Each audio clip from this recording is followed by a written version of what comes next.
Hello, everyone. Welcome to another episode of Film Seizure. I'm Jason Oliver. I'm Geoff Arbuckle. I'm Chuck Moore. And today we have a special treat. We are bringing one of our guests from our 100th episode back onto the show against our better judgment. It was absolutely our best episode. I picked the perfect movie for that. We have Joe Barryhill with us today. Say hello, Joe. Hello, Joe. No, thanks for having me back. I was beginning to wonder if I'd ever be back. And Joe has brought us the first of two movies this week. The really kind of perfect action movie, Commando, from 1985. Yeah. That's oh my goodness. This is just a delight. Yep. Before we dig into Commando, this is yet again one of our quarantine sessions.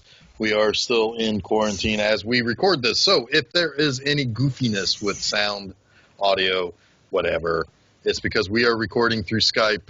Blame them, not us. Let's do it. So we have Commando. This is the movie that really established the template for the Arnold Schwarzenegger action movie. Mm-hmm. Before this, you had him in obviously Terminator, where he was the villain, and then you had him in the Conan movies, the Destroyer and Conan the Barbarian. But those were kind of a different animal, right? I mean, obviously he was villain in Terminator, and it's really more of a science fiction action movie. And then you've got the Conan movies are sword and sorcery, kind of already fit into a template. Do you remember? I don't mean to get off topic right out of the gate here. But do you remember? Yes, I do. Let's do it. Do you remember the commentary track for Conan the Barbarian with Arnold with John Milius? John Milius. It is an absolute gem. Yeah. It is bonkers. Yes. They introduce themselves as each other and then laugh for 47 minutes about that one moment. It is the greatest thing ever. It's really great. That movie is great. But this movie, this was, to put it in some historical context, it came out the same year, several months later, that Rambo, First Blood Part 2 came out. And, Rambo came out in the summer, and Commando came out in the fall. But Rambo was a huge movie. I mean, that was Sylvester Stallone at the height of his action career. I wrote it down, something like $300 million, I think, Rambo First Blood Part 2 made. Was made for $25.5 million. Yeah, and it made $300 million at the box office. It made, 12 multiplier at the box office, right?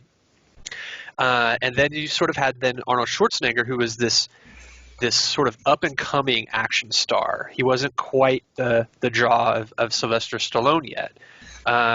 But there is a story, basically I think the head of 20th Century Fox at the time met Arnold Schwarzenegger at a party. And he was really taken by him. Thought he was just a super charismatic guy. Not at all like what he expected he would be, kind of like a meathead bodybuilder or whatever. He was like, this guy is super charismatic, super interesting. I think he could really carry an action movie. And he said to his people at 20th Century Fox, if we can make a movie for $10 million with Arnold Schwarzenegger as the lead, I would fund it. And not long after, they were able to put into production and produce script and everything for what we get with Commando. And it really, truly is what made Arnold Schwarzenegger the star he is today. I don't think without this movie you have the same level of Arnold Schwarzenegger stardom. I think he still would have been a star in some way, shape, or form, but this really did set the stage for the rest of his action career. Yeah, So I'd agree with that because like we've done one other Arnold Schwarzenegger movie. You know, the one he's most famous known for, The Villain.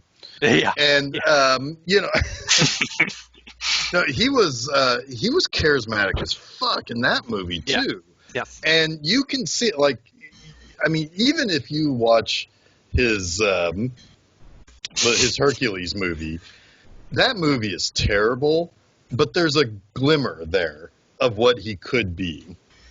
And you know, and by the time you start seeing him in like Pumping Iron and stuff, it's like you get to see his personality, yeah, and it's like this guy's kind of cool, you know. But like, of course, he's a big, imposing European guy who has a very thick accent. How he's never lost that accent, I have no idea. I know, right? It's just so unshakable.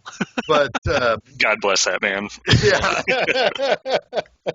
yeah, you know, To give you some box office comparison, though, to just really, so it's important that people understand that Sylvester Stallone and Arnold Schwarzenegger were not always on the same level, right? Commando, as big a hit as it was made for $9 million, but it made $57.5 million, right? So it was a 6 times multiplier, and it didn't make nearly as much money as First Blood Part 2, but it was the first sort of real sense that holy shit, this guy is something, and he will be a box office draw for years to come. Yeah, and it really isn't until Terminator 2 when he becomes the box office champ. Yep. Because Stallone peters out around Rambo 3. Even though he still has big hits. I mean, he still has years of big hits, but you know, Rambo 3, Rocky 5, those didn't do particularly great in what they should have. And meanwhile, you know, Schwarzenegger's making Terminator 2, one of the greatest science fiction movies ever, science fiction action movies at least. Absolutely.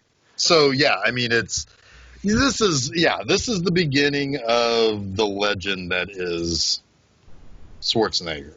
And it I promise we'll talk about the movie, but I want to talk about the movie. But I want to talk about the movie. It establishes some really important things in Arnold Schwarzenegger's career as well. It's really truly the first time that his one-liner after a kill is established, right? And we'll talk about a lot of those. Oh, I love it. It's also the first movie to establish the "I'll be back" thing. You know, the callback to the Terminator.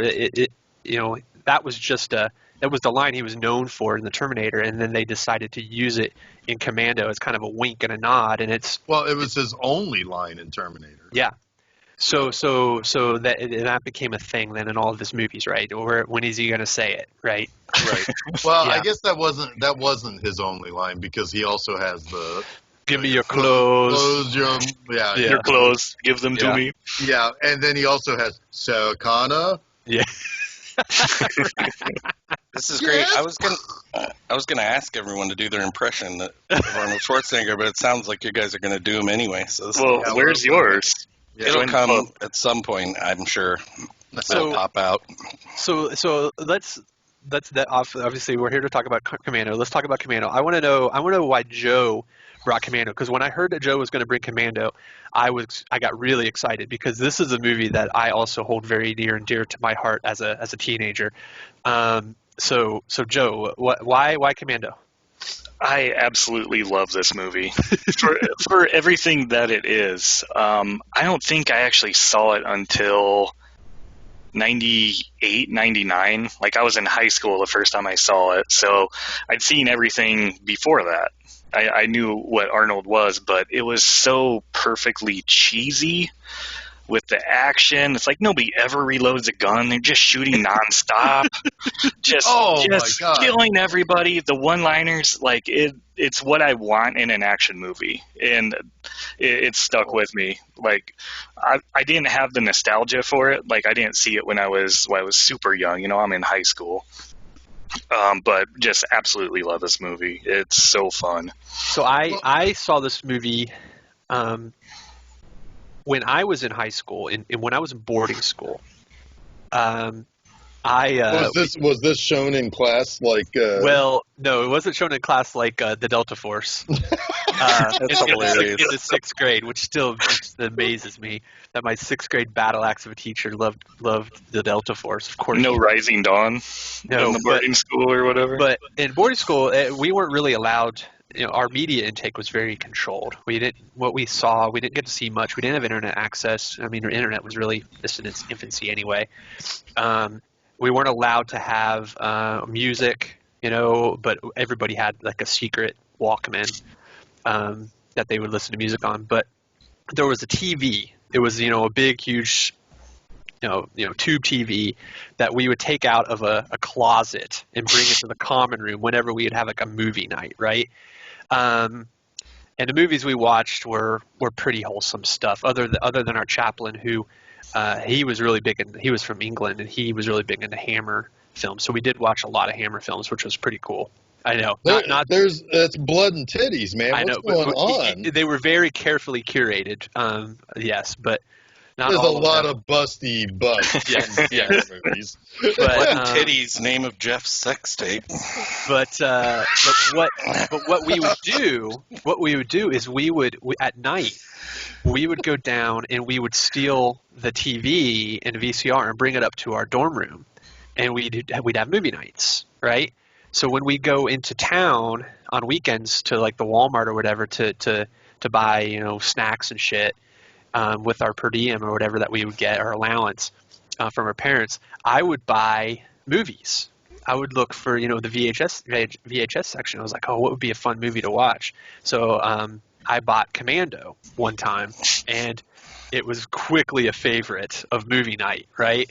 We'd be up, late on a Friday, Saturday night watching a movie on the sly, and Commando was definitely, that's how I first saw it, and a lot of my friends first saw it in boarding school. And then later, this was my sister's first R-rated movie she ever saw. Nice. I think when we had moved to Indiana, I still had a lot of these VHS. I'd bring them home from school, and I'd watch Commando all the time when my parents were gone. And I was like, Colleen, you're going to watch Commando. And I think she was like maybe 9 years old when she saw the movie. And while I was watching this, I was texting her. I was like, Colleen, I believe what I'm watching right now. I'm watching Commando. And she has the fondest memories of this movie. She's got so excited. She's like, I got to watch that movie again. So long story short, I guess, I was very excited that you brought this movie because there's just huge waves of nostalgia around this movie. Can I just say that it sounds like boarding school sounds like juvie? Kinda, yeah. Like you had per diems, you could be like, I mean, you had blood and titties, so I mean, I guess that's, but.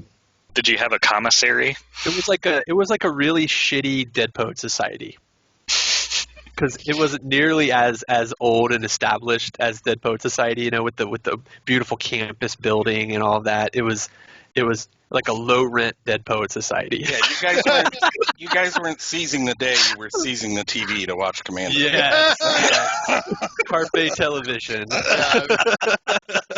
Yeah, I went to school at the Alive Novelist Club. But anyway. Yeah. I saw this movie in the 80s, probably on HBO, or probably my brothers were watching it. I got to see all the cool shit because my brothers were like, we're watching this. You can either leave the room or watch. And I'm like, watching this, But I used to always get confused with the Nintendo game Commando. For some reason, I thought they were connected. They are not. They never were, and I knew they weren't. But at the same time, I was like, yeah, that's Commando, He's going around killing everybody because that's what fucking John Matrix does in this movie. He kills everyone. He kills the whole planet in this movie. Without remorse. Without remorse, and sometimes without clothing. Yeah. Yes. Sometimes he's wearing his little briefs, and he's killing people. Oh, God. But, yeah, this is one of those movies where it's like, this is 100% like Reaganomics movie, the movie. action. Yeah. Yeah, it definitely, like Mark Lester, when he made this movie, he was definitely kind of trying to tap into that Reagan era conservatism with the violence and the pro-war aspect. And the vaguely brown bad guys. Yeah. Which I have some things about that. Valverde is very interesting from a fictional perspective. So we'll talk about that when we get to it. But yeah, it was all very intentional. It was sort of like, yeah, okay, this is what's popular right now. This hyper action movie. Let's make one with Arnold, right? And cash in. Yeah, and it's just it's a perfect storm of delight. Yeah, this is everything that Canon Films wishes it was. Yeah. Yeah. Can I just say, I think this is, and I watched this movie much like you, Geoff, not an older brother, but snuck down, watched it on HBO when my parents didn't know, and I freaking loved it. And I haven't seen it in a long time, and Steph and I watched it, and I haven't had that much fun watching a movie in years. I think I was like smiling, I was like jumping up and like screaming at the TV. I might have been a little drunk, but I had so much fun. So thank you, Joe. Thank you for bringing this. Yeah, It's awesome. Same thing here. When Mary and I sat down to watch it, at first I was like, I'm sorry, it's just a bad 80s action movie. We sat down and we fucking loved it. Like, I don't know why I thought it was such a bad movie. It's fucking great. It is so good. It is perfect 3-act action storytelling. Yep. It is the template, honestly, for how to make this kind of movie. It's perfect. Why don't they make 90-minute action movies anymore? Like they're all 2.5 hours. Yeah, there's no room for bullshit here. There is no fat on this movie. It is the leanest movie that you could imagine. I mean, it just is constantly moving forward. It is relentless, and it is just it's so enjoyable. There's just nothing about it really that I can think of. Susan hated the music. She hated the score, the James Horner score. Nope. But I couldn't do. I couldn't have this movie without it.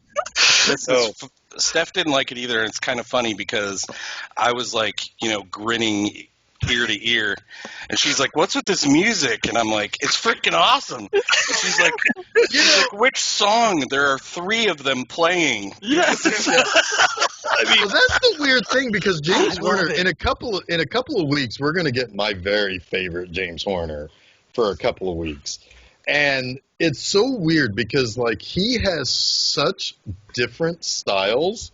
Like it's like, hey, you know what? I'm just going to just rock out on this fucking Casio for like an hour and a half straight. Well, when you guys mentioned it's like, oh, James Horner, I was like, oh, who is this? So I looked him up and I see he wins the Oscar for Titanic. Oh yeah, which is insane. I'm like, he's doing Commando, but yeah, I mean, it's steel drums and sex sax. That's what I wrote down on the note. I mean, and Aliens, it's so great for Aliens, and that's one of the great action scores, right? I mean, I love it. I love the score. It's the steel drum. It shouldn't fit. It really shouldn't fit. Saxophone, right? It's just you're right. You know what this is? It's the Miami Vice syndrome. It's kind of like creating like this, almost tropical sound, if you will. Yeah, and I had a theory with it. Beverly Hills Ninja released in 1984, where he had the Axel Foley theme, the entire thing. It felt to me like this is the John Matrix theme. Wait a minute, you said Beverly Hills Ninja. That's which the Chris Farley movie? I led us astray. Beverly Hills Cops, the other one. I'm like, wait, the Chris Farley movie? Yeah. The Beverly Hills Cop, the Axel Foley theme.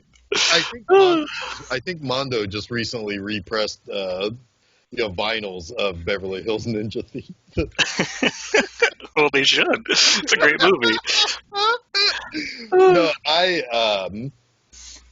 I mean, this is one of those things where it's like, they take a scene of a trash, like a garbage truck, just, slowly coming down this neighborhood street and make it sound exciting.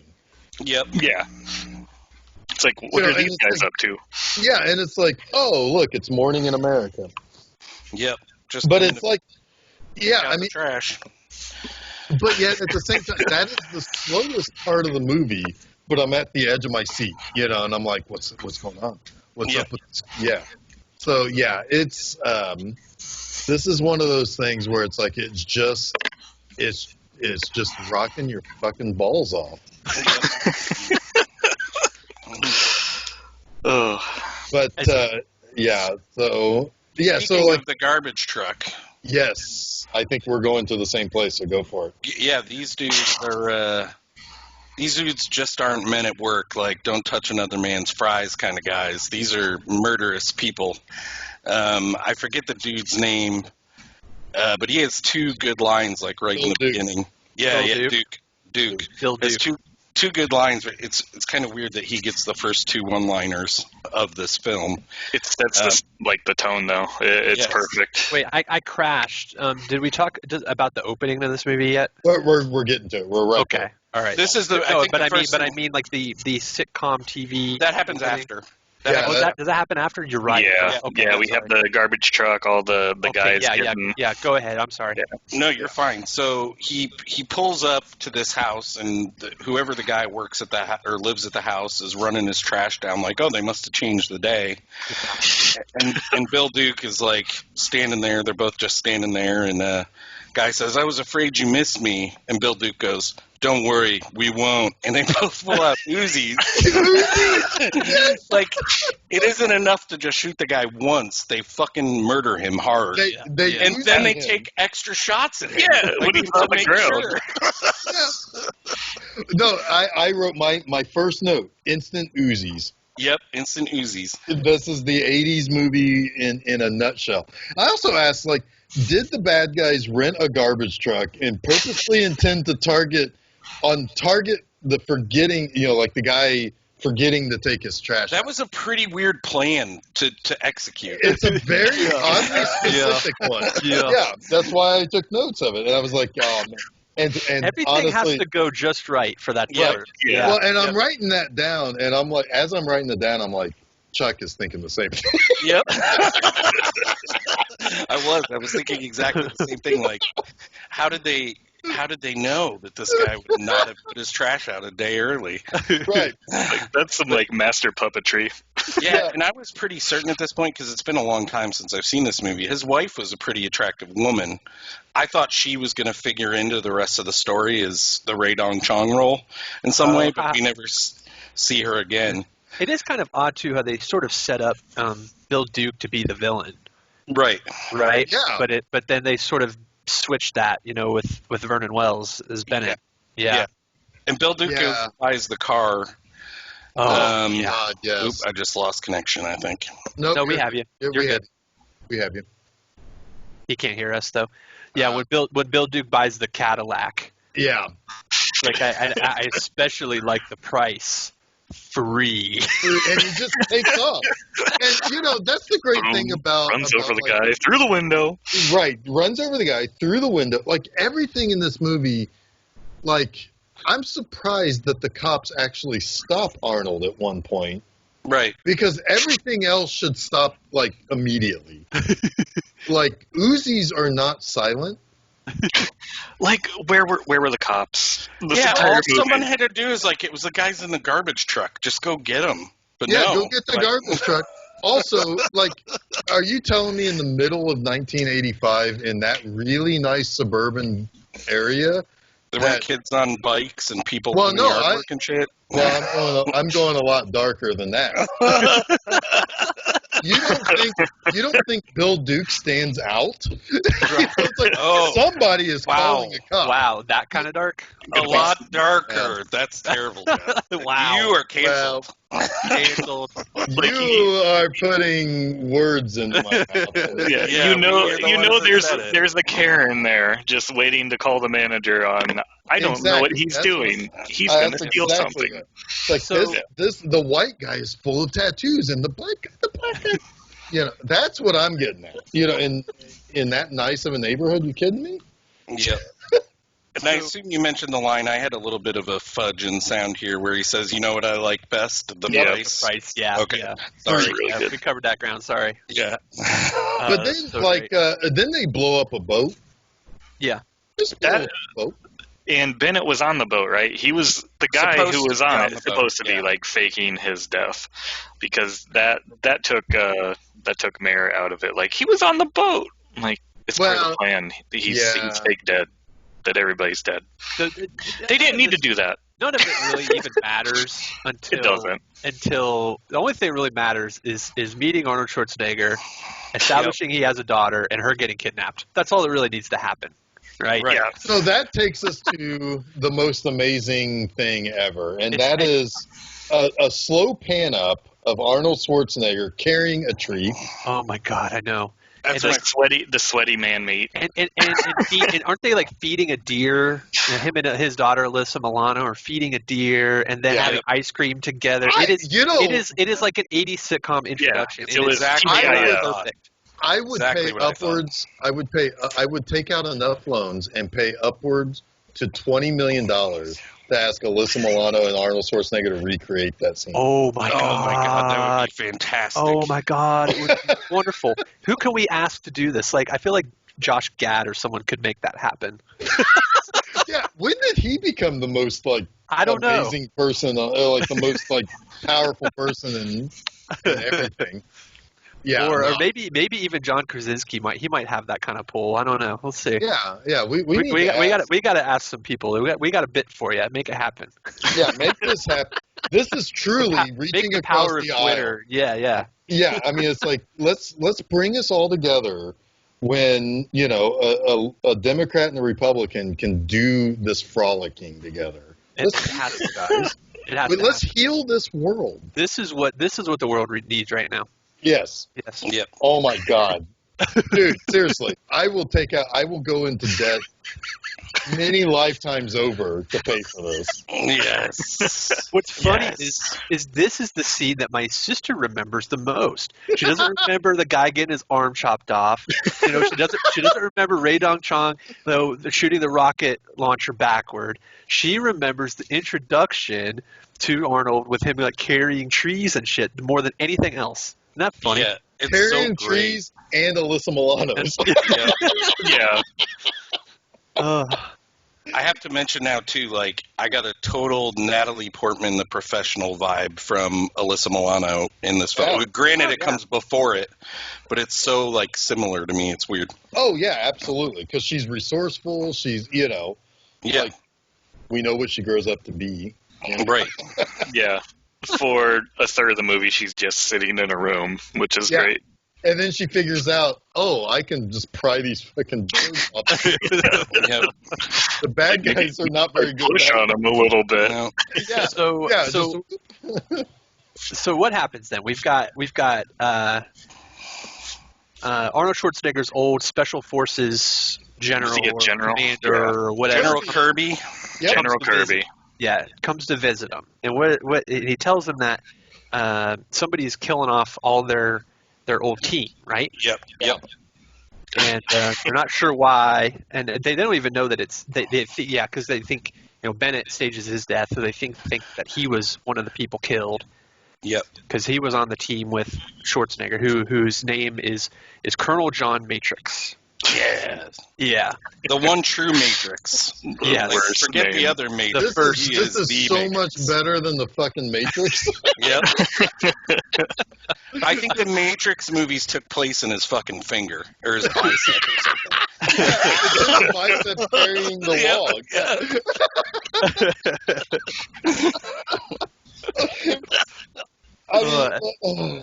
And so he's like, just basically he's there to warn him. This is what's happening, and they leave a couple soldiers. He leaves a couple. Two of his best men. Yeah, who get if they need more training. Whew. Well, And it here's leads to the one of my thing. favorite lines. Go ahead, Jeff. Now, here's the thing, and here's what makes this movie so special. You know what you don't need in this movie? You don't need to see John Matrix doing all the badass stuff that General Kirby or Lieutenant Kirby or whatever his name, Kirby says. It's just, it's like, you are a badass. Look at you. You carry a fucking log. You fed some deer. You carry your daughter everywhere because she doesn't need to walk because you're fucking muscle man. It perfectly establishes him as a strong badass who is ex-military now and who is a kind person who loves his daughter. He has a heart. Exactly. He has a heart. And you know what? Who's the mom? I don't know. Don't Doesn't care. matter. Doesn't Fuck matter. off. Yeah, fuck up. We got to keep moving. He let her go. He let her go at some point, probably. Yeah, I let her go. He's got a whole collection of bodies at the bottom of that. This is he does. So this is great. Like, I'll take the garbage out when I take the garbage out. He's standing there, and then he gets a weird look on his face, and he realizes there's a bad guy in the bush. The bad guy jumps up and One shoots, bad guy in the bush is worth shoots two both of them in the best. hand. But the guy crawls in, and Arnold's or Matrix, excuse me, is like, "You're downwind of them. You should be able to smell them coming." And he's like, "You could smell them coming?" He's like, "Yes." I did. And then he's like, "I'm going to become a giant target and run to my whatever shed to get my gun." Ched. Oh, I forgot to mention, he can't say Jenny, so Alyssa Lotto's name is Chenny. Chenny, and it amuses me. Chenny. Jenny, jump, Daddy will catch you. Well, I can explain this. I took 5 years of German. Whoa. 6 years of, no, fuck you. 6 years. Oh my God! Who cares? 5. It doesn't matter. Germans don't have J sounds, so yeah, it's Chenny. Okay. They call it I just Germany love it. then? There's No. also Call it the motherland. So speaking of dad jokes, there's also a great dad joke with him and Alyssa Milano at the breakfast table when he says, "I don't know why they just don't call them girl shorts." Yeah, I love it. Oh, yes, it's great. It's so great. Oh, Girl George. Talking about Boy George. She Yep. just call him Girl George. Oh, George, yeah. Oh my God. This movie, guys, this is something special. We haven't even got out 5 minutes. Well, No, yeah. There's the funny thing with Kirby, too, when Kirby's standing there, and Arnold or Matrix is just playing peekaboo gun steal with him. Like, haha, I got you. I have your gun. Yeah, I got your gun. I can kill you. I would have killed every one of you without you knowing. Shut up. With his finger on the trigger, by the way. Yeah. Just time to shoot. Hey, you Pow, taught pow. me this, Bahal. I have good yeah. trigger discipline. So, yeah, I totally made note that Matrix smelled the bad guys.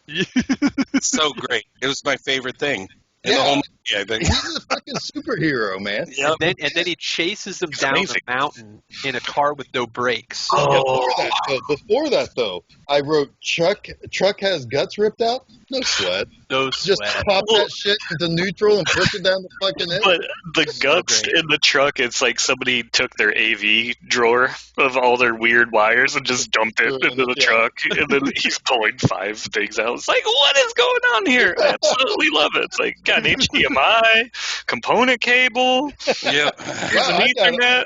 I could have a whole home video system here in my truck. In the first 16 minutes, because this also encapsulates the chase and the end. In the first 16 minutes, you have Uzis, a stolen Cadillac, exploding boat, Arnold carrying a tree, sitcom opening, a helicopter, army guys shot, and an exploding car. Yep. 16 minutes. That's the best 16 minutes of any movie ever made. That scene with the truck going down the hill, I absolutely love it. Oh, No I know. brakes. So great. Fuck you, Citizen Kane. Commando. He's coming fast. He doesn't have any brakes. Yep. And I love that he misses them on the first try. Yeah. But Right, keeps going. but he It's keeps like, going. this is a winding road, man. Well, I'll get him sometime. It's so great. Get you on the cutback. But they end up capturing him. Yes. And it is explained to him by Bennett, his former compatriot, Operative. operative, whatever. Yeah, that Former gay lover. Yeah, right. This Basically, is the gayest, straightest movie ever. Vernon Wells is who plays Bennett, and he's essentially playing like a tough guy Freddie Mercury in this movie. Yeah, what the hell is with his yarn Chainmail. Oh yeah, and he's kind of tubby. He's not like when you put him next to Arnold Schwarzenegger, it's the contrast is just hysterical to me. Yeah, I love it. But they both have pretty good flat tops. Yep. So the thing here is that Vernon Wells has been hired by a brown-faced Dan Hedaya. Ooh. Yeah. We had to look that up. I was like, this is problematic. And then I think he's Syrian. Well, of Syrian origin? No, he isn't. He's not. He is from Val Verde. Oh, sorry, I was talking about Dan Hedaya. Is a fictional place that's a construct of the writer. What's his face? John Matrix. It's a construct of John Matrix. Hang on a second here. I can pull that up. It was Stephen D. Souza. Who did Stephen the DeSouza, yeah. So Stephen DeSouza actually, he did a lot, like a fucking lot of movies. Hang on a second here. Let me pull him up. It was basically a stand-in for Venezuela. I think so. Yeah, it's like it's the nebulous Central American Contra shit. Yeah. They overthrew him, replaced him with another president, and he wants to overtake that by by kidnapping John Matrix, holding Alyssa Milano captive until Matrix assassinates the new president. Correct. Yeah, and the reason he uses Matrix is because the president trusts him, and he can get close. And you'll be able to get close to him. Yeah, exactly. And Bennett resents that because he's like, I want to be able to do it. Yeah, because he thinks he's the best. It's like, I want to flex my dick muscles. All right, Jesus Christ. Sorry, I'm back. No, okay. So we're talking about Stephen DeSouza, who is who's the writer. Now, Stephen DeSouza, this is what he has done. He did 48 Hours. Mm-hmm. He did Commando. Yep. He did Beverly Hills Cop. I don't know if he did them all. He did Die Hard 1 and 2. He did Die Hard 1 and 2. What about Beverly Hills Ninja? We've also covered a D'Souza film with Hudson Hawk. He was a co-writer on Hudson Hawk. Oh, yeah. He wrote The Flintstones, Judge Dredd. Yep. He Turbulence, Knockoff. Yep. And he did, there was another one that I saw here. Ricochet. You remember Ricochet? Yep. Ooh, barely. Street Fighter. That was the other one. And Tomb Raider. Yeah. That's a shit movie. Yeah. But anyway, so now one of the people who wrote the story for this movie is somebody that I know pretty well just from my history of comic book reading, and Chuck may know a little bit. It's Jeff Loeb. Oh, yep. Yeah. Yep. So Jeff Loeb, whose best stuff was the stuff he did with Tim Sale, like the Spider-Man Blue, the Daredevil Yellow, the Long Halloween Batman story. He was a long time writer. I read a lot of his Daredevil stuff. Yeah. So what I was saying when I crashed, sorry, I'm just not going to touch the internet anymore. I'm just going to go. Tell me what you want me to look up. But Val Verde is a fictional like South/Central American, country, right? And D'Souza has used him several times. They used this location several times in his work, most notably in Die Hard 2, Franco Nero's General Esperanzo. basically where the terrorists are from, I guess, in Dire 2 is from Valverde. Oh, And I think he used it in Street Fighter too. it could very well Yes. be. Yeah. Yeah. Yeah. I And, believe that's where M. Bison was from. And this Commando was produced by Joel or Ron Silver? Joel Silver? Joel Silver. So same producer. Ron Silver is the conservative. Joel Silver Right. is the liberal. Yeah. So Joel Silver That's how you tell them apart. Joel Silver also produced Predator, and is very good friends with Steven D'Souza. And Steven D'Souza likes to joke that the jungle, that the whole the location of Predator is also Valverde, although that has since been retconned into like some Guatemalan country or something. right. Well, Joel Silver we've covered many, many, many times over. Yes. He did Hudson Hawk as well. Yes. He did. Oh my God, he's a producer of the new Logan's Run. That's Nice. fucking awesome. V for Vendetta.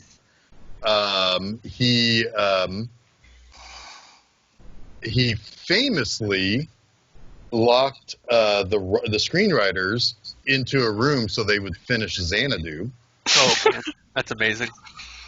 He also did Weird Science, Lethal Weapon. Yeah, All that's of them where were Vernon Wells Die came Hard. from. Vernon, they were essentially Demolition Lester wanted the guy from Road Warrior, and Joel Silver had already worked with them on Weird Science because he essentially played the same character. Yeah. in Weird That Science, scene the Mohawk. is insane. Yeah. That is one of my favorite parts of Weird Yeah. Science. So they got Vernon Wells to come on as the villain, as Bennett in Commando. Yeah, He also he's an absolute produced maniac in this Yeah. movie. Like, oh my god. a couple of other things that Joel Silver did that we've talked about. Fair Game. We talked about that with Cobra because that was the other adaptation of Cobra. Right. But also he executive decisioned Steven Seagal. Oh, huh. Yeah. Anyway, if you know what that reference is to, it's Steven Seagal dying. Oh man, that's a great story. It's a great moment. So anyway, yeah, so Valverde, fake place, still racist. Like Dan Hedaya as brownface is just whoa, cringy. Yeah, I mean, Dan Hedaya does have some ethnicity to him, like and that's what I was saying earlier, but it was problematic. He's mostly white. Sure. One of the great things about this movie. But his plan is right. I think that's what we were trying to get to is what. He wants Arnold Schwarzenegger. He wants John Matrix to assassinate the president of Valverde because he wants to win the election to become the next dictator of Valverde. That would not be an election. He just wants to take. He's just going to step. He's trying to overthrow. He's already got a private army. Yeah, he's going to take the country over. Yeah, right. It's coup time, baby. And in order to coerce John Matrix into doing this thing, they kidnap his daughter. Yep. But there is a trick to that, the classic bad guy trick of they're going to kill the daughter anyway, and John Matrix knows that, and he knows it. He's like, yeah, I'm gonna do that for you. I'll go on this plane.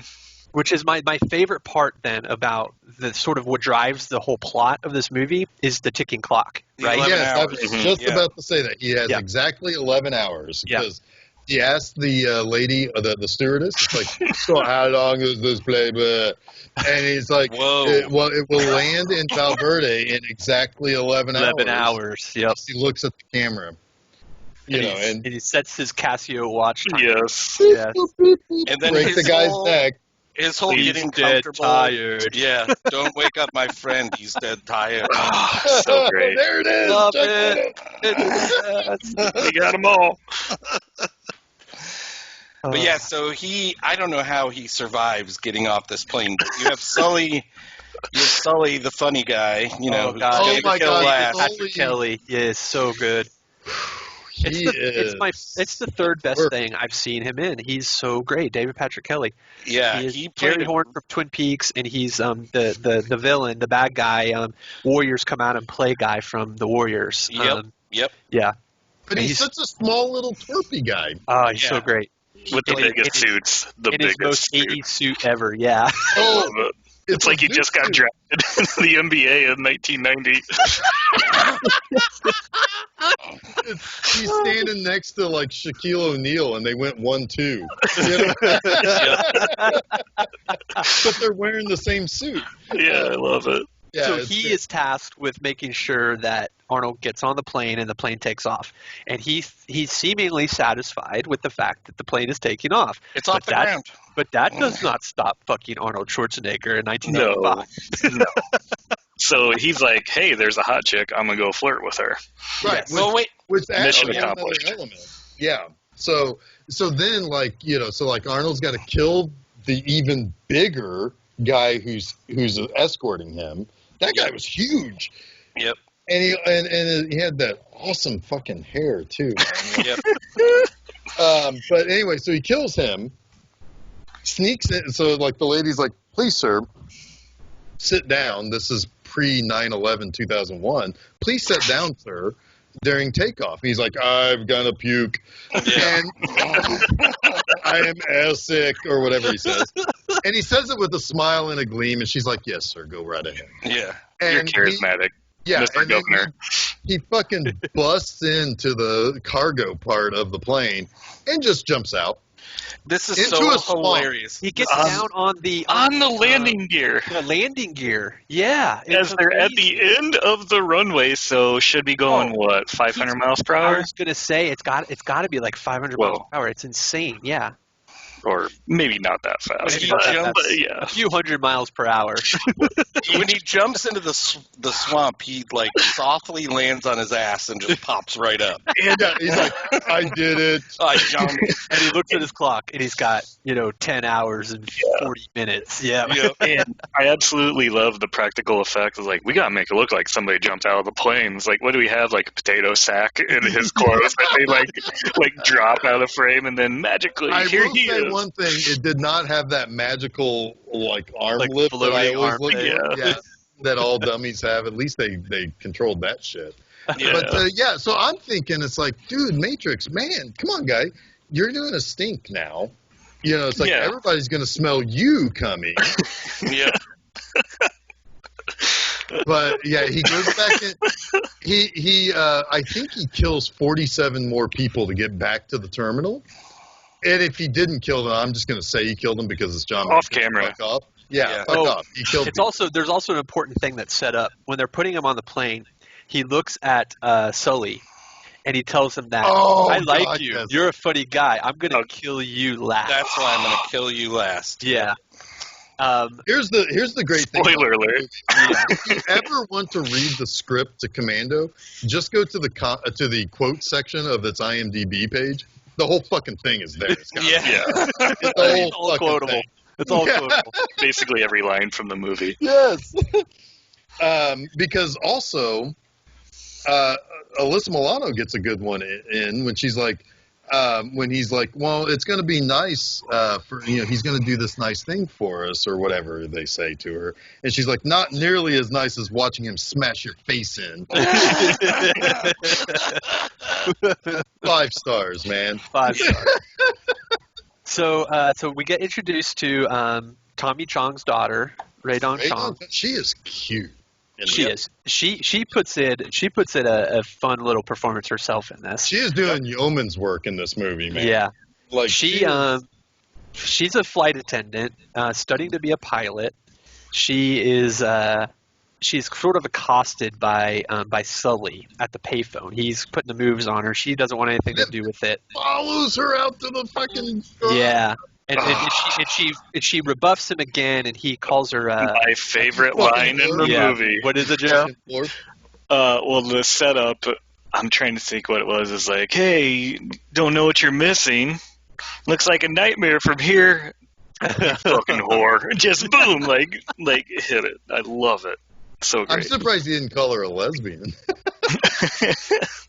So then Arnold pops up in the parking garage, and he essentially kidnaps Rae Dawn Chong and steals her car, pulls the seat out of her Pulls car. the seat out. For some reason.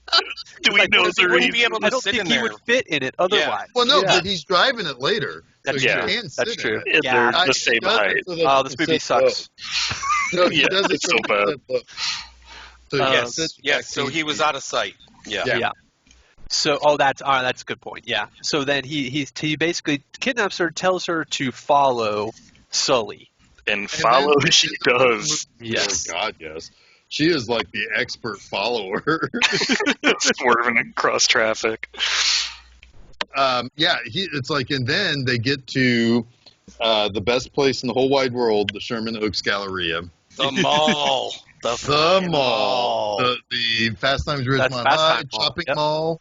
Yep. It's all the best malls. Yep. And they, and he's like, go in there and come on to him She can't see me. Get him while I down. hide behind the Bring only. him, like he wants to, her to lure him to him so that he can then And shake out get where his information. daughter is. Yeah. Right. Yeah.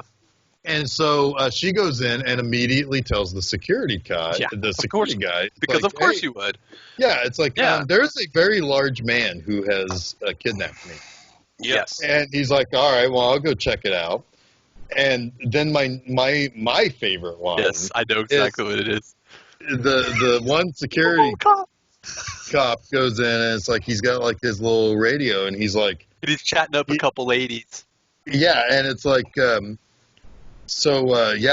eyes on the suspect or whatever, and he's like, he's one giant motherfucker.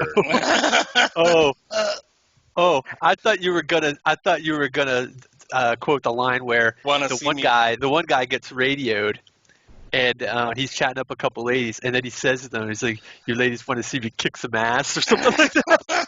Well, that's pretty good too, but I like, he is one giant motherfucker. Before we pass into what's next, too, there's a line that Sully says when he's talking to the dude. He's handing the money to him. He asks him if he wants to go hunt Slash. Like that was his term for women. That's Yeah, so- Slash. You gotta go I've never get heard that, that. Slash. Yeah, Yeah. Slash. It was quickly replaced by Gash. And, Yes. Strange. Yeah, I gotta Yes. go get that Strange. I You asked want to go my hunt wife- Slash? Yeah, that's.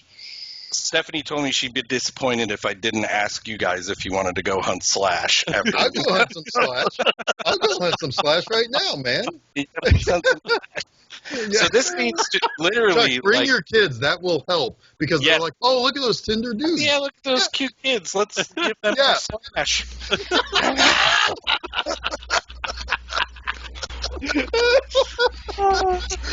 So this leads to probably really honestly my favorite part of the movie oh God, it's great. is when all of the security guards gang up on. This mall, On- this is the most secure mall Oh my God, they had in the history of malls. 100,000 security guards. Yeah, yeah. How many security guards died in this scene? Oh man, all I of mean, them. at least All of 27. them.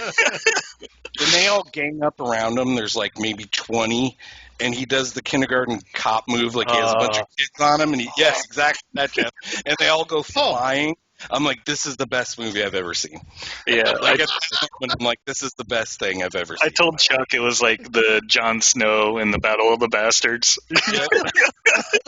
Just covered. Like, how does he come out of this? Now It it's doesn't matter. because Sully has spotted Matrix, and now Yes. he wants to let them know, his bosses know, that he's not on the plane. Oh my God! So the man who carried a tree rips a seat out of a car. What does he do next? Oh, man. Rips a fucking rope in half, or like a balloon in half. Oh, Yeah. But first, phone booth. Sully runs phone into booth. Radon Chan. And it's like, give me a fucking quarter. Because it's 1985. How else Right, do you get a hold of somebody? And he throws, Arnold Schwarzenegger picks up the phone booth and throws it. It's amazing.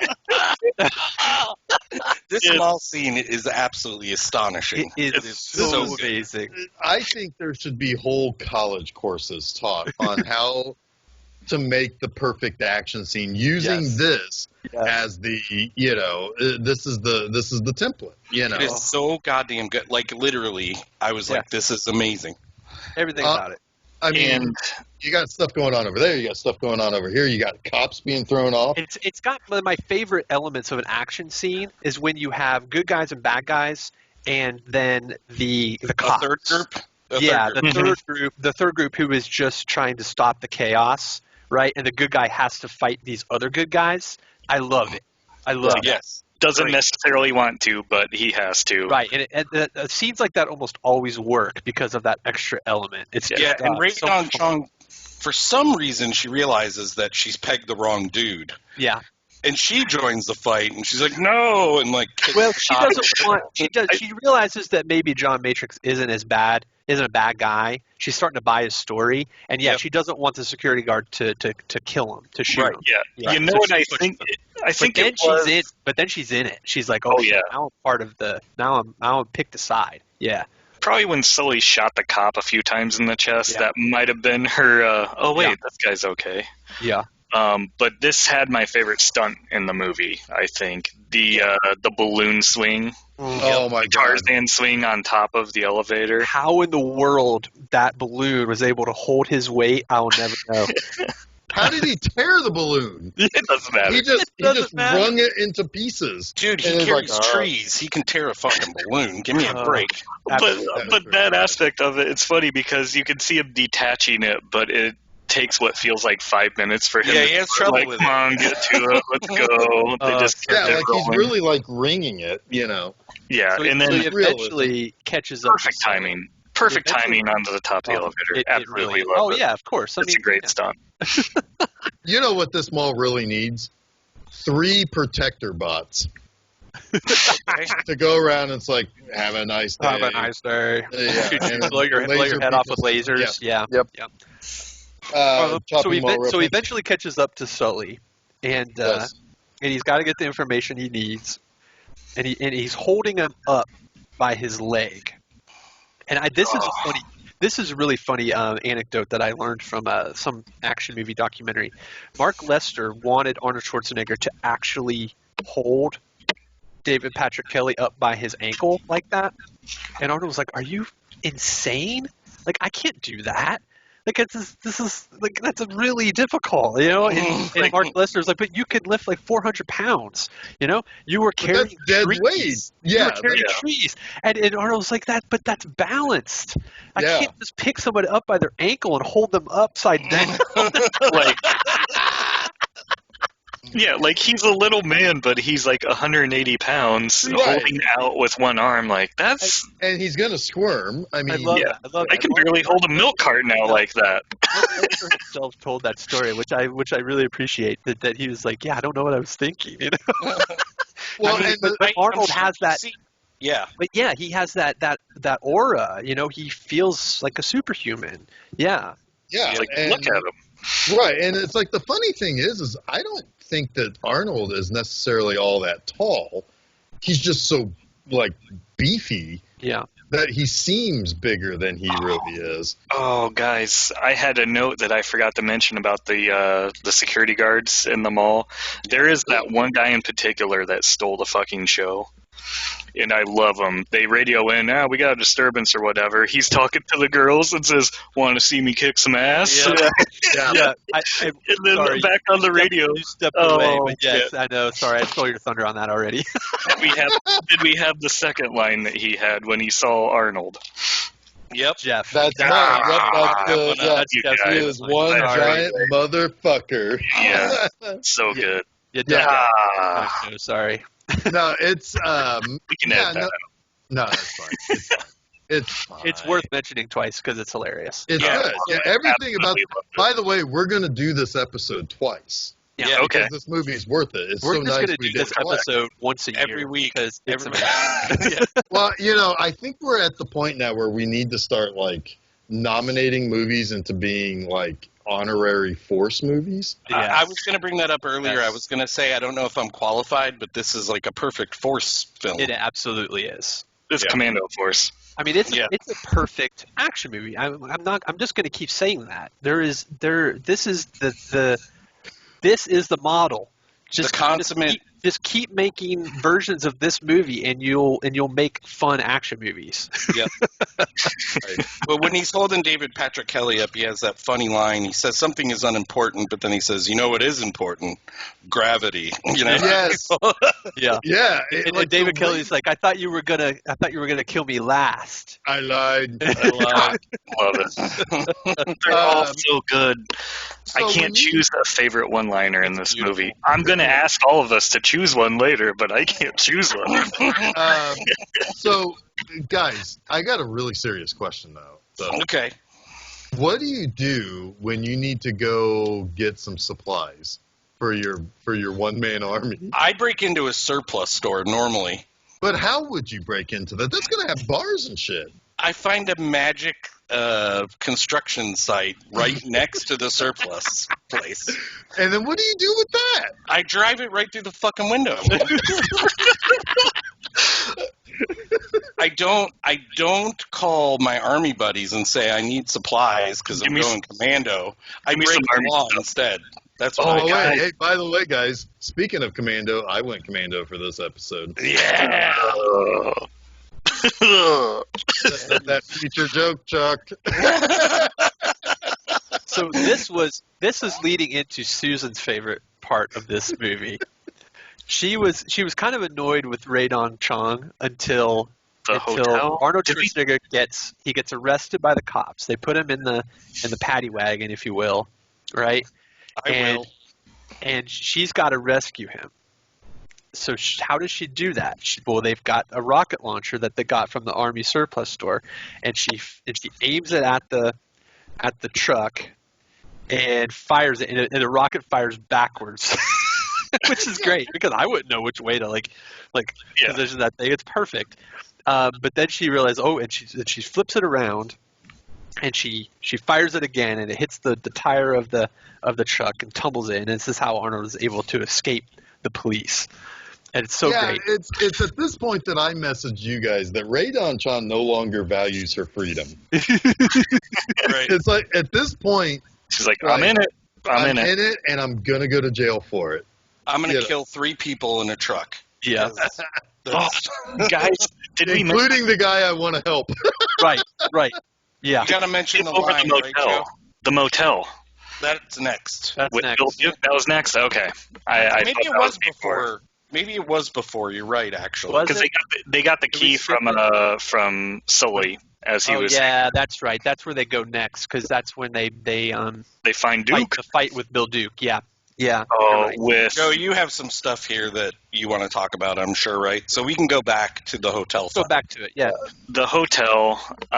First of all, when Bill Duke shows up and Arnold rips Radon Chong's top open, like amazing. Don't do that. I love it. Look like you had a good time. Yeah. Like he's just in the shower or whatever, while Arnold hides behind the door, the largest man in the world hiding behind the door. Yep. Then fight. There's a great fight that at one point shots are fired in the hotel room, and then the fight carries on even longer. He eats green berries for breakfast. Into the opposite room, the shared room, where they're still having sex. Shots were fired about 2 minutes later, but the position of those two people, when they pop up, he's on her facing away with her behind. Is she pegging the man? That's what I want to know. Is she pegging him? That's the only thing I could. Well, I mean that does. He's that getting does pegged. I mean, that does call back to the mall scene where Jason said that Radon Chan had pegged the wrong man. Yeah. Yeah. She pegged the right man. Lots of in this movie. The one-liner in the Bill Duke fight is also amazing because it's 80 yard in and barely fit into the sequence. I eat green berets for breakfast, and right now I'm really hungry. It's amazing as he's rolling across the floor before My favorite line in that sequence is from Rae Dong Chong when she says, "I can't believe this macho bullshit." Oh my god, she has so many lines herself that get like it's like these guys eat too much red meat. Yes, Yes, I think that was in that fight too, wasn't it? Yeah, it was. Oh, so good. She was hiding behind like a little island or something. And then like she also says something like at some point she's like, "You have a lot of aggression, don't you?" And it's like it's just like she is the rest of she is us. In this movie. Yes. Yeah, it's like like she's Jason when she shoots the rocket launcher the wrong way. She's me with the whole. It's like, wow, these guys are really aggressive. She's me when her top is open. Yeah, that is true. By the way, Damn sexy. If anybody has ever seen Chuck topless, he looks just like Rae Dong Chong. Anyway. Jesus Christ, we're only halfway through this movie, guys. I know. Well, the final act is just it's one madness. continuous madness of a scene. But before we get there, we have the rocket launcher scene, and then Track the hangar or whatever. Yes. Yeah, to the hangar. We got to find out what's going on there. Yeah, it's probably the only part of the movie really that kind of drags a bit. Slows down for a little. Slows down. Yeah. It's really the only part, but it's kind of necessary to get them from point A to point B. So you can't really fault it. But they get the I like the scene where they get to the plane. And Arnold's like, "You can fly this, right?" And Rae Dong Chong is like, when was this plane made? And she's like, doesn't know any of the controls, and she's freaking out. But well, he also has a line there where he's like, "Come on, you piece of shit, fly or die!" And then he punches the plane. And it works every time. Is that what he said? Every time. I love that it's like Montgomery Burns' Spruce Moose, the plane. Yeah. But so then they get. Did you catch the cameo that happened? Yeah, you get the Bill Paxton cameo. Yeah. And I was like, wait, is that Bill Paxton? Yeah. It was. Yep, totally. He always gets outdone by Arnold. Yeah. And so like, because the other thing that also happens in that I kind of made. In fact, I wouldn't even call that a cameo. It was probably just, he booked a job. Yeah, pretty much. At that point, yeah. But no, so like at one point also I realized that in the 80s, just machine gun fights just broke out. Yeah. Yeah. Everybody has a machine gun. Yeah, it's like, because like there's obviously like non-American guerrilla dudes in a Jeep shooting at a plane in an American like harbor. It's like, this shit just happened in the 80s, man. It's like, I don't know if you guys remember it, but I remember it happened all the time. Fucking dude, that was just the 80s. Machine gun fights and Uzis. And Uzis, yeah. Always an Uzi. So after that cameo, they land the plane. Did anyone notice the little gaff in there? I don't think so. Arnold Schwarzenegger didn't show up with clothes on? Well, he was wearing his black Speedo. Right. And then when he pulls up to the beach and gets out, he's wearing like gray underwear or something. And then when they go to a close up of him, he's wearing his black Speedo again. So there was some continuity. You were really paying attention to his unit area. Yeah. His Terminator, if you will. They needed you continuity for that movie. That's apparently. what I should be, a continuity advisor for. Yeah. I actually I thought that those were camouflage like briefs. I don't know why I thought that. But I think it was. I think just the Mandela effect. That's all. Well, I think it was after he made himself camouflage. Like he painted himself to be camouflage. Yes. So I thought, oh, well, yeah, of course his briefs are too. I mean, yeah, this is when he becomes Commando. Like this moment. Oh, I love it. I love it when his final instructions to Rae Dong Chong And he gives her the radio in when this happens or whatever, and she's like, well, how am I going to know when? And he's like, because all fucking hell is going to break. When this island is on fire, call the guy. Yeah. And it's funny, he starts setting up claymores and walking in front of them, and I'm like, how did he not blow up? Like, bro, you're dead. You know what's great about that? He sets those explosives, and then he sets them outside of the buildings. But then when he sets them off, all the buildings explode from the inside out. Yep, like every single building.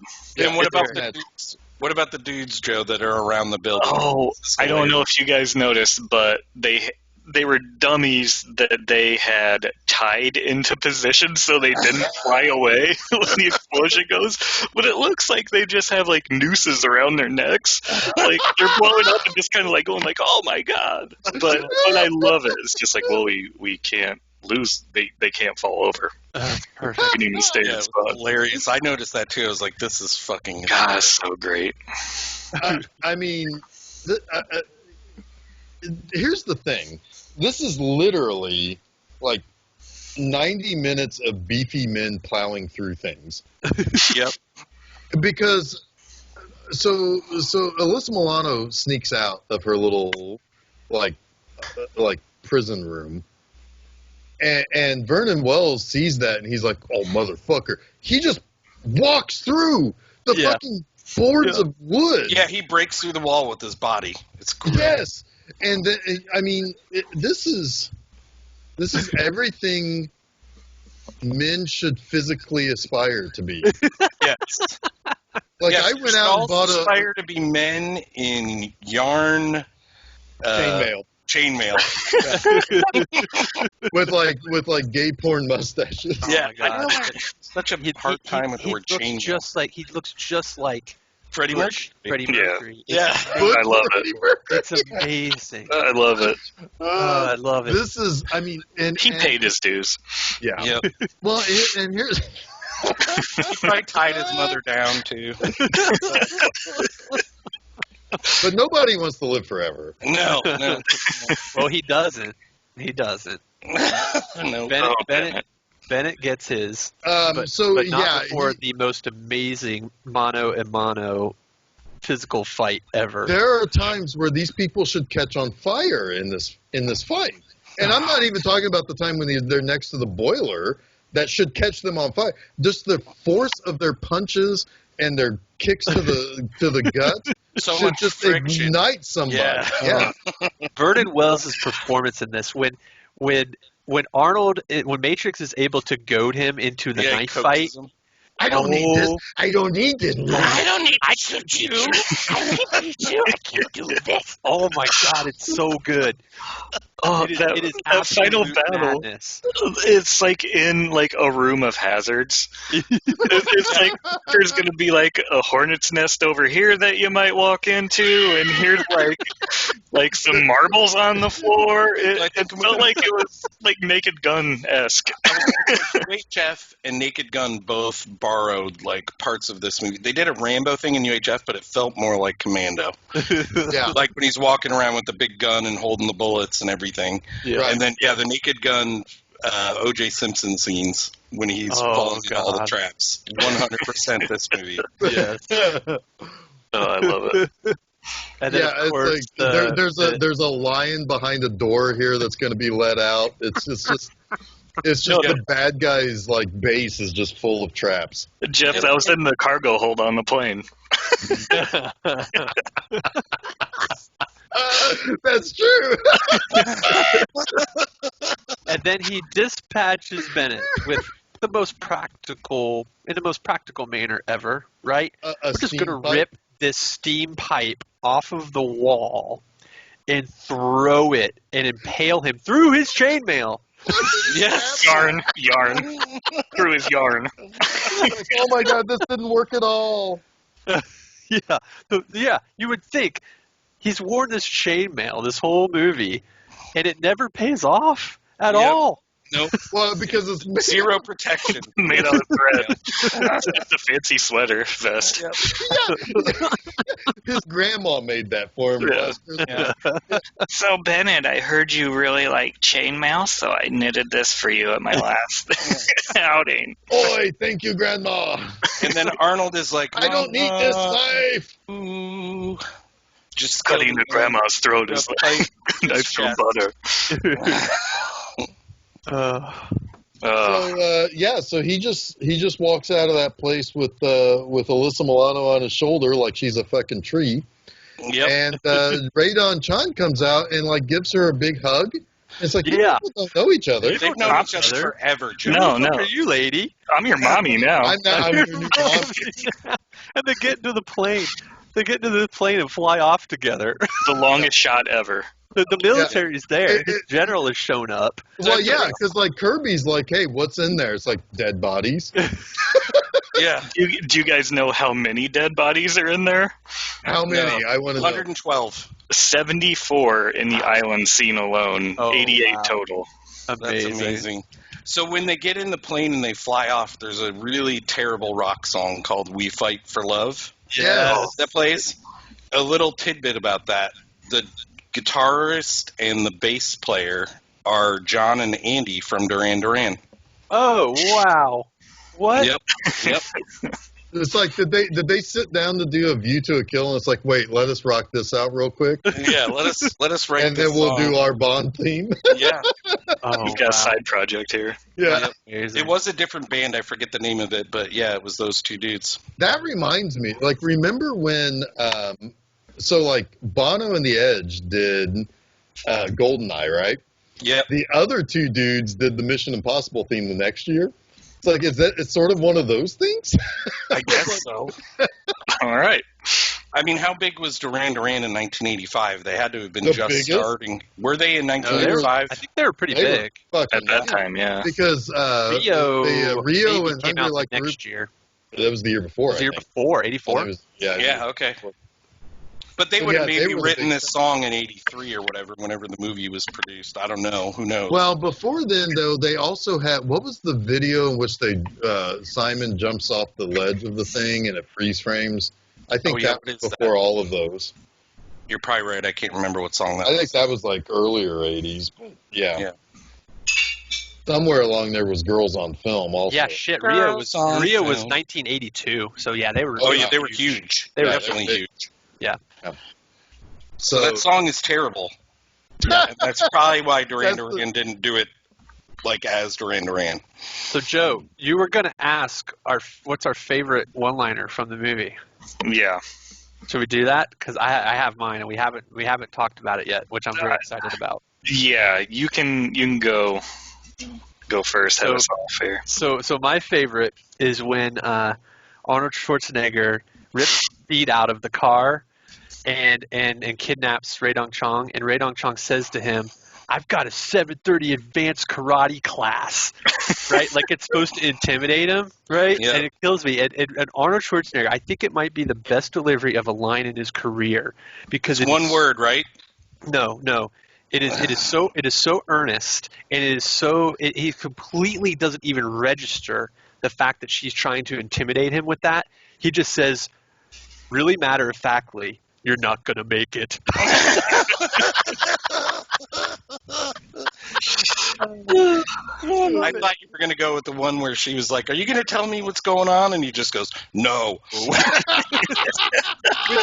is funny. That line is funny because he's already told her what's going on. Yep. She just didn't believe him. Yep. Right. Well, and the thing, so mine is they're getting into the plane, and Cindy, who is Ray Don Chong, says, "This isn't a plane; it's a canoe with wings." And he just says, "Well, then get in and start paddling."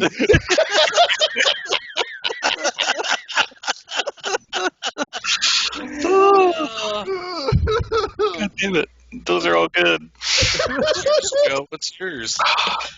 I think mine, we actually didn't talk about it, but it's the Bennett kill shot. Let off some steam, Bennett, because he throws a steam pipe through his chest. And steam is coming out of his body. Still, somehow. Yep. Pipe isn't attached Well, no, anymore. I can actually explain that. Oh. It's actually coming out of the tank that he's Yeah, been behind impaled him. onto. Yeah. Okay. He threw it through chainmail, through his body, and into a metal tank behind him. Again, you're calling that chainmail. That is a fucking sleeveless sweater. Yeah. It was all the rage back in 1980. Yeah, and I think we've talked about a few. I had a lot of favorites in this movie, but when he's holding, or after he drops Sully, and Ray Dong Chong asks him what happened to him, and he says, "I let him go." Like, that just fucking killed me. Well, there's also in that very same scene, she's like, "But you don't have a car," and he flips over that little Porsche that Sully had, and he's like, "Now Yeah. we do." Yeah. Yeah, it was like a toy car too that got really close. It was in the wreck scene. Like it flips over. It's like a Matchbox car with like the two screws, like front and back. Oh, I love it. Not to mention when Arnold and Ray Don Chong run into that pole. I'm like, they're dead. They're getting thrown. Like that's a what broken Steph deck. said. They're not even wearing seatbelts. No seatbelts. and just Oh, yeah, boom. yeah. And I commented, she said they're not wearing seatbelts, and I was like, Arnold's arm is the seatbelt. Give him the old mom seatbelt. Yeah, he has the, yeah. We'll see. Yes, inertia does not exist when Arnold Schwarzenegger is your seatbelt. Oh, it's okay. He already jumped out of a plane. That's cool. Yeah, it's I mean, like, invincible. oh my god. So great. Yeah, I mean, I love that movie. Just delightful. Yeah, my final comment is the same as my first comment, is that I just had a lot of fucking fun watching this movie. Yep. A lot. Yeah, Yeah. this is a movie that, I mean, like, there's plenty of things you can roll your eyes at, or you can, like, go, you know, or whatever when it happens. But at the same time, it's like, I dare people to find fault in anything in this movie. I had asked Braden to watch it, and nowadays you can pause movies to go to the bathroom. So 2 times during the movie I did that, and I walked by him, and I was like, "Dude, you are so missing out right now. This is so you should have come and watched this with us." Yep. Yep. Yeah, and I second that. He should have. Everybody should. Everybody should watch this movie right now. Everybody, stop. Go over It's on to Amazon, $4. It's on Amazon, $4, or if you have HBO, it's on there. Yeah, I wonder if there are people who don't like this movie, because I'd be surprised. Like, how could you not enjoy this film? Uh-oh, Jeff's got some. I've got something. So this movie, okay, well, all right. So this movie on IMDb gets a 6.7. Right. I mean, okay, that's pretty good. Like anything over 6 is usually a pretty good movie. Well liked across the board. The one we're talking about next week got a 5.3. Yes, but here's the thing. On Amazon, no, actually, wait. Here on IMDb, I'm seeing a 6.3. For that piece of poop? Yeah, for Airborne. Oh boy! And on Amazon Video, they're both sitting at a solid 4.5. Wow, that's insane to me. This movie is so much better than Airborne by a lot. A lot. Commando is one of the most fun movies we've ever discussed. Agreed. I mean, this is like Raw Force level fun. You know, It's beyond Raw Force level fun to me, but you don't count. you have a Raw Force boner, man. It's not just me. My esteemed co-creator has one rules, too. Man. That movie's It's amazing. good. It's good, but you think it's more fun than Commando? I mean, in some ways, yes. Is it as tight a movie? No. No, Surely not. But in some ways, yes. I mean, fuck. It's like got kung fu zombie monks, you know? Yeah, I mean it's a good movie. Trust me, I love it too. Jeff, would you say you're raw dogging over there? oh yeah. Yeah. So I'm trying to do some quick like phone research just to kind of put some perspective on Arnold Schwarzenegger here and how his career kind of went after this movie. So I think the next never heard from again. Never heard from again. I think the next movie he made was Predator. That's not insignificant. Not at all. And Predator was a little bit. Well, no, he made Raw Deal. That one's forgotten, but it's fun. I don't know what kind of money that made, but Predator made about $100 million box office. Yeah, it made about a fuck ton. Yeah, it doubled his previous box office, and then he made Red Heat, which was pretty good. Twins, which is kind of like a weird choice, honestly. Was that his first non-action Yeah, thing? yeah, for sure. I mean, in the 80s, yeah, but like he had done. Oh, and Running Man. Running Man came out the same year as Predator. That was pretty big. Yeah, I'm pretty sure that made some big money. He made a lot of pretty big action hits in a short amount of time. Raw Deal was a flop. Raw Deal was 11 million. Running Man really only made $38 million on a $27 million budget. Yeah. Wow. So Predator was a hit for sure, and then Total Recall was a massive hit. That made like $260 million. And the only thing I remember of it is Three Boob Lady. Three Boob Lady? Yep. Oh, but wait. Well, of course, he's got one of the all-time great one-liners in Total Recall. After he kills Sharon Stone, I want a divorce. Yes. Oh, yeah.